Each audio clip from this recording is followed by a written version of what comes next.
Hey guys, it's Christa Watson here from Christa Quilts, and I'm back with part 2 of making my herringbone quilt. Now in part 1, I showed you how to make the entire quilt top with lots of tips and tricks for making those perfect points. So go ahead and look for that if you haven't watched it already. In today's segment, in part 2, I'm going to show you how to finish the entire quilt. I'm going to show you how to prep the quilt for basting, how to machine quilt a really interesting custom quilting design, and how to finish the quilt with binding. Now in the video tutorial, I'm showing how to bind it by hand, but you can also bind it by machine. I have lots of tutorials showing how to do that as well. So let's dive in and take a look.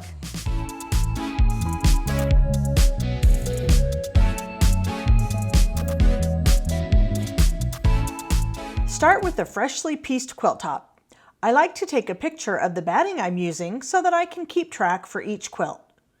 For this quilt, I'm using Hobbs Tuscany bleached cotton, and I can unroll it across the quilt to measure how much I'll need. I decided to use all of the thread colors to match my Stitchy fabrics used in this quilt. These are 100% cotton, which is my favorite for both piecing and quilting. They are all for my piece and quilt colors collections from Aurifil. I also have a neutral thread collection, and I'll be using one of those to quilt all of the background fabric. Now I will spray baste my quilt outside. I put down a large towel to protect the table I'm using. First, I will spray the back side of the quilt top using 505 adhesive spray outside. I smooth it all out to make sure there's no wrinkles in the quilt top. I'll shake the can and make sure the spray comes out smoothly and the nozzle isn't clogged. Then I'll spray a light, even amount across the wrong side of the entire quilt top. It's nice that my quilt is in rows so that I can do this methodically. I'll make sure to cover the entire top and the sides of the quilt that hang off the table. If you are worried about the overspray, you can always put a drop cloth on the ground to protect it. Once the top is done, I'll fold it up wrong side out so the front side doesn't get sticky, and I'll set it aside. It's a little tacky to the touch, but it's not stuck together like glue or anything, and it's easy enough to unfold when I get to the next step. Now I'll repeat the process with the quilt backing. I'll spread it out wrong side up on the table and apply a light amount of spray. I can usually get several quilts out of one can of basting spray, depending on how big it is. You can see my seam in the middle of the quilt back. It doesn't really matter which way the seam goes, as long as the back is about 4 to 6 inches larger than the quilt top all the way around. I'll make sure I have good coverage on the backing and lift up the edge of the fabric to make sure it's all coated in basting spray. Then I'll fold it up wrong side out and bring both layers inside to finish basting it on my design wall. Be sure to check out the link in the description box for a tutorial on how I built my design wall using a couple of foam core boards and a flannel sheet. It's a must-have tool in my sewing room. I attach the backing at the top, sticky side out. I can pin the top so that it won't fall down. I'm using a ladder because I'm very short, but I'll smooth out the backing using my hands and a long acrylic ruler. It kind of acts as an extra arm extension so I can smooth out the entire surface. Next, I'll add the batting that I've cut to be larger than the quilt top, but somewhat smaller than the backing. I'm not trying to line things up perfectly. The extra fabric and batting give me some wiggle room so I don't have to be so precise. Again, I'll smooth out the batting with my arms and the long ruler. The ruler will get a little bit sticky with repeated use, so you can wash it in warm soapy water if you need to, and I have a separate ruler that I use just for basting. Add the quilt top the same way. Start at the top so that gravity can pull the weight of the quilt and get rid of any folds or wrinkles. The nice thing about using a design wall is getting up super close to the quilt to smooth out any lumps or bumps. This is where pressing seams open comes into play so that my quilt top is nice and flat and smooth.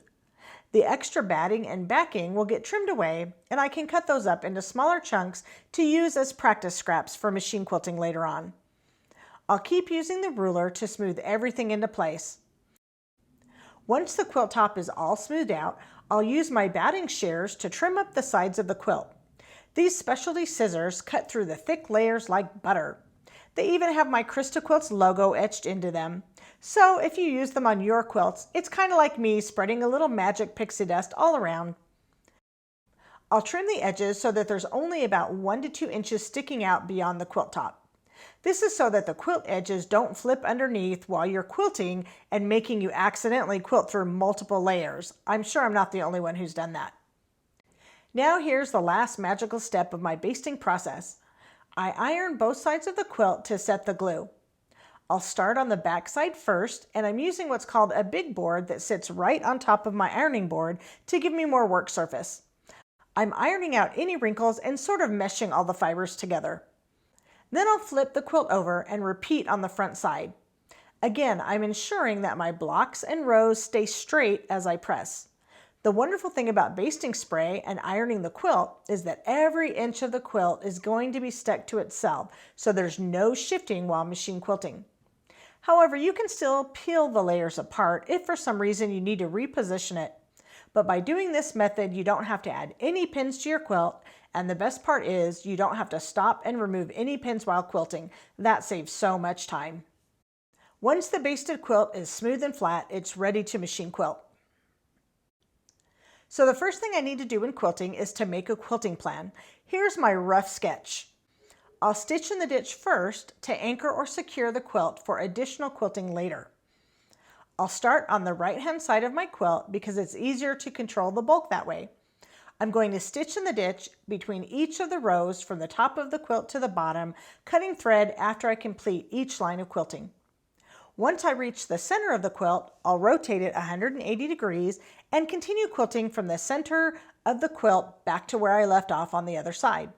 So my ditching order is right side of the quilt moving towards the center, and then from the center of the quilt back to the right side again. After the vertical seams have all been ditched, then I'll rotate the quilt again so that I can quilt all of the horizontal seams that form that zigzag or herringbone design. From my perspective, I'm always stitching each ditch line from the top of the quilt to the bottom. I like to design quilts and machine quilting plans that allow me to quilt the longest continuous line that I can without stopping. So again, I'll work my way methodically across the quilt, starting on the right-hand side and working my way towards the center, one quilted line at a time. Once you reach the center again, rotate the quilt 180 degrees and continue quilting where you left off. It's actually much easier to start quilting on the edge of your quilt rather than in the middle. If you start in the center, you have too much bulk to deal with and it feels very stressful. However, by easing your way across the quilt in a methodical manner, it gets you more comfortable with the process one row at a time. You can gently add more bulk underneath the machine as you quilt each row. Now I'll show you what this actually looks like while quilting my herringbone quilt. So here I'm quilting the vertical ditch lines first, just like I planned. I'm wearing quilting gloves to help grip the quilt and make it easier to slide underneath the machine. I'm stitching with my neutral colored thread, and I'm using my Bernina's dual feed system, which performs the same function as a walking foot, so I use those terms interchangeably. Here's a close-up shot of me stitching in the ditch, following the horizontal zigzags across the quilt. I'm using an open toe foot for better visibility. On my Bernina, I'm using the 20D foot with the dual feed engaged. If you're using a walking foot, choose one with an open toe so you can see what you're doing. Notice how much I stop and reposition my hands while stitching. I want to keep the area in between my hands nice and flat to ensure smooth stitching. I'll stop with the needle in the down position so I can quickly and easily rotate the quilt as I stitch each side of the herringbone block. Each time I move the quilt, I smooth down the area I'm stitching before I start again. I actually spend more time adjusting the quilt than I spend quilting, but that's all part of the process, so I just enjoy it and allow myself plenty of time to get it done. My seams have been pressed open and I'm having no issues stitching smoothly in the ditch. As I work my way across the quilt, I'll rotate the quilt to follow the outline of each block, and I'll continue to smooth out the area underneath in between my hands. Think of the area I'm quilting as the valley, and the scrunched up areas around it are the hills. For walking foot quilting, I've set my stitch length to 3.0, which is longer than what the default is, and longer than what I use for piecing, which is 2.0. This helps accommodate for any friction or drag on the quilt, which tends to shrink up your stitches. I also have my presser foot pressure turned all the way down to 0. This is a newer feature on some of the nicer machines, which really helps the foot glide smoothly over the quilt rather than sinking down into it. Reducing the presser foot pressure together with seams pressed open virtually eliminates any chance that I'll get puckers my quilt, especially when crossing over previously stitched lines. Here's a wide shot of what it looks like while I'm quilting at the machine using my Christa cabinet to hold up the weight and bulk of the quilt. I designed this table in collaboration with Arrow Sewing with an L-shaped design that gives enough room off to my left to hold up the weight of the quilt so it doesn't fall onto the floor or into my lap while quilting. I introduced the Christa cabinet at a trade show with Arrow in the spring of 2022, and it's been very well received. The extra guardrails around the edges are called Christa's quilt blocks, and they block the quilt from falling off the edges while sewing. This has been such a game changer for me, especially when quilting larger quilts. And the best part is, the quilt blocks are offered separately in pairs and will fit on any sewing table that's less than 3/4 of an inch thick. Be sure to check out the description box of this video for more details about my cabinet, including the exact dimensions. My simplified quilting plan calls for stippling in the background and continuous curves in the triangles. After testing this design, I decided I want to quilt it more densely, so here's how I did that. First, I quilted continuous curves inside the triangle shapes. I'm stitching a smooth curve from point to point at the tip of each triangle. Watch me make my way around the block. I'm not finishing the design in each block yet because I need to leave myself a pathway to get around the quilt without stopping. So I'll quilt partial curves all the way down each row for now. You can trace the pathway using the quilting plan provided in the free pattern, or you can create your own quilting plan or find a pathway that makes sense to you. The important part is to draw it out on paper ahead of time so you have a bit of a game plan before you dive in and quilt the real quilt. Here's another myth I want to bust. Open seams stitched in the ditch will not weaken my quilt because the bed of the machine is stabilizing the quilt underneath while I stitch. In fact, I'm actually strengthening the quilt with each line of quilting that I add. And the natural fiber batting that I'm using clings to my quilt top to prevent shifting. The ditch work is stabilizing the quilt so that I can add the free motion quilting next. Not having to remove the pins while quilting saves me a ton of time and aggravation. I've been spray basting now for about 7 or 8 years, and I will never go back to pins. So all of these things I'm showing you work together to make machine quilting easier and more enjoyable. But just remember, if you have techniques or certain ways you like to do things, it's perfectly fine to keep on doing that. Once I reach the bottom of each row, I'll quilt back up the unquilted side to finish the continuous curves in each block. I actually decided to quilt a double curve in each block by echoing the previous line. Then I added pebbles in the open space in each triangle to give the design more texture. Whenever I come up with a quilting plan, it's totally okay to deviate for it or add in more details as I get to it. Pebbles or any other dense quilting design is great for traveling around your quilt because you can always backtrack or stitch on top of a previous line of quilting to get to the next spot you want to quilt without needing to cut thread and start all over. I'll stitch this design one colorful row at a time just for added fun. I wanted to switch thread colors in each row to match the saturated fabrics, so I wanted to be able to quilt the entire row of colorful triangles in one pass. A lot of time, the thread colors and the pathway I take around the quilt is going to help determine my quilting plan. I'll do the stippling in the lighter background fabric in a separate pass of quilting with a neutral colored thread, but that will also be continuous.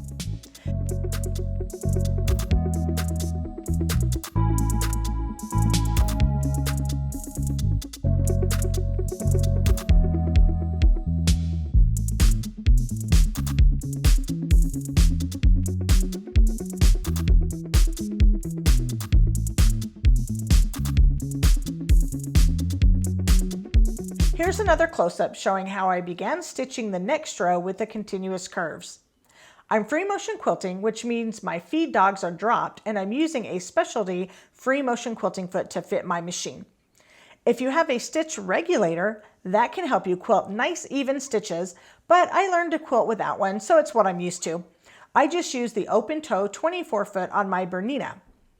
When you are regulating the stitches yourself, you want to aim for a smooth, fluid movement while you stitch and not get too hung up on perfection. One of the reasons I quilt my quilt so densely is to hide my imperfections. Here's an overhead shot so you can really see what it looks like from my perspective at the machine. I'm just focusing on one small area at a time, and my hands act like sort of a hoop to keep everything smooth and flat as I stitch. Just remember, there's no right or wrong way to do this. It's what feels most comfortable to you. Because the fabrics are so bright and busy on this quilt, it's a really great design to practice your machine quilting. Sketching out your design with a pen and piece of scratch paper will help you get a feel for the flow of the design, so I highly recommend doodling before you quilt.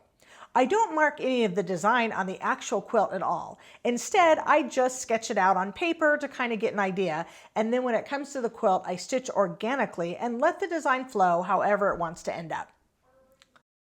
Here's a close-up showing how I stitch the pebbles inside a triangle. Let them be as organic as you like.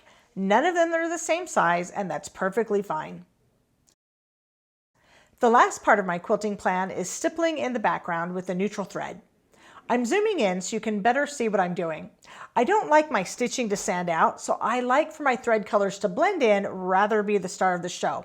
So even when I'm doing my videos, I'm not going to use a contrasting thread because I want you to see what it actually looks like when I'm quilting a real quilt. I'm just stitching wiggles and bumps to fill in the entire area, and I do all of the stippling in one neutral colored thread so I can quilt continuously from edge to edge in all the background areas. Notice how I move over into the next section by stitching through the intersections where the same fabrics touch. If you can trace an unbroken line across all of the same fabric, you can quilt continuously without stopping and starting again. I'll start quilting in the batting on one edge of the quilt and work my way across the row until I reach the batting on the other side. Then I'll stitch off the edge of the quilt on that side so I don't have to tie off my threads. That will all get trimmed away later. And just remember, the best way to hide imperfect quilting is to surround it with more imperfect quilting. Now the last thing I want to show you is how to bind the quilt. First, I trim the quilt so the edges are flush. I'm using a fresh, sharp blade in my rotary cutter. I'll trim all the corners first with the largest square ruler that I can find. Then I'll use a long acrylic ruler for the sides to keep things nice and straight and even. Since I recorded this video, I actually released a brand new ergonomic rotary cutter that is such a game changer, so make sure you check that out. When sewing scrappy binding strips, I prefer to sew straight seams instead of diagonal ones to make my continuous binding. This will save fabric because there are so many seams, and it will prevent shadowing from occurring, which can happen when sewing a light and dark binding strip together. I'll chain piece all of the shorter binding strips and press my seams open. Starting away from the corner, I'll leave a few inches of starting tail that I'll join together at the end when I'm ready to finish. My binding strips are cut 2 inches wide, and I'm using the 1/4 inch dual feed foot on my machine to attach it with 1/4 inch seams. The narrow binding will end up the same size on both the front and back. When I'm almost to the end of the first corner, I'll make a crease in the binding showing me where the end of the quilt is. Then I'll stop stitching a 1/4 inch in front of the crease and sew off the edge of the quilt. Next, I'll do what I call the funky fold to make the corner miters. I'll bring the binding strip up so that it's in a straight line with the right edge of the quilt, and I'll finger press the diagonal. Then I'll fold it back down on itself and ensure that the top of the fold lines up perfectly with the top of the quilt. Then I'll give a little tug on my starting threads to help pull the bulky corner into the machine to stitch the next side. I'll repeat this process for all 4 corners and sides of the quilt. Here's a bonus tip. If you end up getting a seam in the corner, just cut off a little bit of the binding strip at that point and re-sew it to move the seam out of the way of the corner. Leave some ending tail unsewn so you can join the edges. Mark a straight line where the starting tail lines up inside of the ending tail. Add 1/2 inch for seam allowances and trim the excess using a mini mat and ruler right at your machine. Pin the ends and sew 1/4 inch seam to complete the binding. Press this seam open to reduce bulk. Pin it back in place and finish sewing the binding to the front of the quilt. Flip the binding over to the back of the quilt and pin or secure it in place with binding clips. Fold the corners so they are going in opposite directions from the corner fold on the front. I like to hand stitch my bindings whenever I have enough time, but you can do it by machine as well. For hand stitching, I'll make a knot by wrapping the thread around the needle 3 times and pulling it through. I wear a thimble on my right middle finger to help me push the needle through the fabric, and I stitch from right to left with the quilt facing away from me. I take 1 stitch at a time, grabbing a little bit of the backing and right at the folded edge of the binding each time. It takes a little longer to do it this way, but I love to cuddle up with the quilt while I do this, so it's quite relaxing for me. This is pretty much the only handwork I do, so I'm going to enjoy it. However, if you'd prefer to machine bind, be sure to check out my other video tutorials showing how to do that. I'll put a link for you in the description box. Remember, you are the boss of your quilt, so you can do whatever techniques you prefer. Well, I sure hope you'll enjoy making this quilt as much as I did. I really like to empower you guys to be able to make the quilt from start to finish with cutting, piecing, basting, quilting, and binding every single step. Be sure you go back and watch both sections, part 1 and part 2, to make the entire quilt. Check out the description box for links to get the free pattern, as well as where you can get fabric and other supplies to make this quilt just like me. If you do make this quilt, I would love to know. Please leave me a comment and let me know how it turned out. If you want to share pictures, that would be amazing too. And you can always ask me questions because I'm here to guide you every step of the way. Until next time, happy quilting.